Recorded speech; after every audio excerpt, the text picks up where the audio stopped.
Quan coneixem algú, és molt habitual anar-nos construint una idea sobre aquesta persona a partir de classificar-la en categories i anar-li col·locant etiquetes. Algunes etiquetes es consideren millors que d'altres. De fet, existeix un model ideal de persona. Home blanc, classe mitja, sense diversitat funcional... Aquest model equival a la norma, vaja, el que està socialment acceptat i reconegut. A mesura que ens allunyem d'aquest model ideal, les persones ens tornem menys visibles. Us poso un exemple. Si sóc lesbiana, és probable que abans sigui identificada com a lesbiana que per altres característiques. El mateix passa, per exemple, amb les persones migrades. Sovint, la seva condició de migrant fa que només veiem això d'elles. Semblaria que quan tenim una etiqueta que s'allunya del model ideal, aquesta etiqueta es fa molt gran als ulls dels altres i les altres característiques que ens defineixen s'esborren.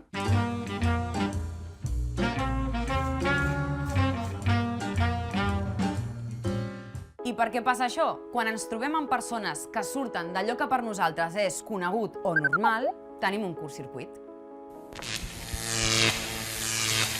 És com si el nostre cervell ja no pogués processar cap més informació. Quan ens passa això, és senyal de que necessitem obrir una mica més el nostre món i entrar en contacte amb gent diversa. Només cal apartar l'etiqueta que no et deixa veure i relacionar-te. Quan ho facis, veuràs que l'etiqueta es fa més petita i la persona més visible.